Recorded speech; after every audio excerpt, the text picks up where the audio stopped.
My name is Spencer Donahower, though on the boat I go by Donny.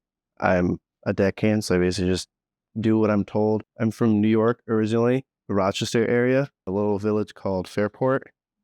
And when I was 12, I randomly wanted to learn how to sail. And at the time, I was thinking more like yachty type, like 420s or sonars, or the ones you'd see at like a yacht club. So my mom went looking and she found this organization up in Canada. It was actually a tall ship that was run by teenagers, so 13 to 18. So I did that from the ages of 13 to 19. And then because it was run by kids, there was a certain age you could be to be in the program. Once you got past a certain age, you aged out basically. And when I turned 18, I did the last summer. And then that September, I left the boat after working on it after the summer for a couple months and found this boat on an ad on Facebook. And it was a complete shot in the dark because the ad went up in April and I thought they would already be fulls, but I decided why not and just, applied. And then 3 weeks later, I came on November 9th last year. When I came on, she was still up in Booth Bay, Maine, and that was when she was put in the water. She was put in the water last summer and was in Booth Bay still getting stuff up. But when I came on, none of the sails were on. The gaffs for the foresail and the main weren't on yet. Down below was still no mattresses, every bunk had tools in it. There's still a lot of work to be done, and the first day was just put to work.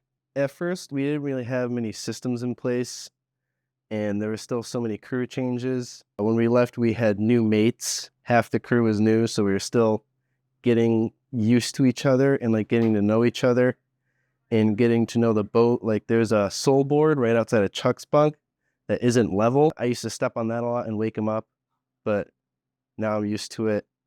And then as we kept going, we kept losing crew members and gaining crew members because a mate would come on, but they'd only be able to come on for a week or two and then leave. Then we'd gain another one. Then they'd go for a bit, then leave. Then we'd gain another one.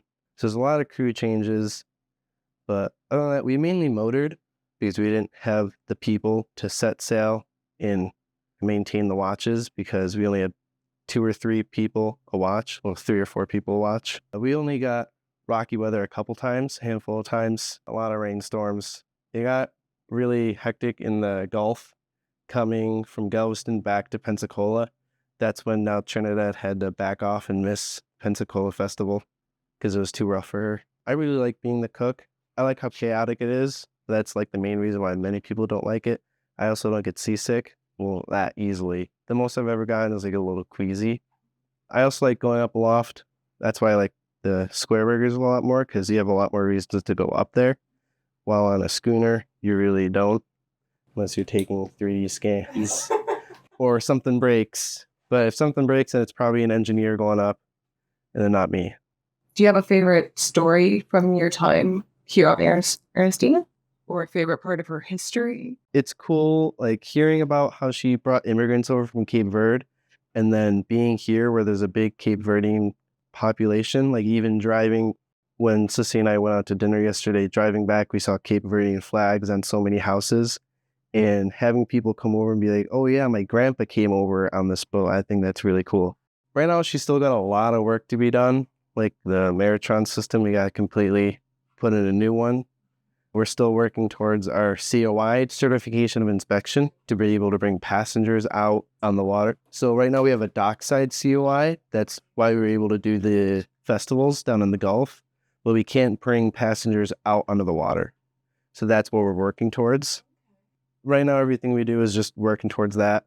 And in the future, we're trying to get cadets on from Mass Maritime to be able to do sales with them, and we'll bring teachers on and they'll do classes, science stuff, teach them how to sail. And I think sail training is her life right now for quite a while. You can only learn so much talking to someone.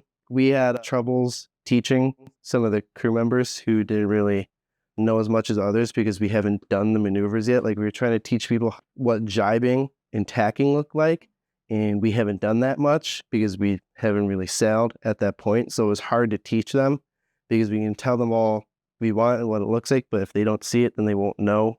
You can learn all you want, but you'll really learn through the experience of going through it and stepping back and looking at how the sails maneuver and how the boat maneuvers and how each person does their own job with each sail.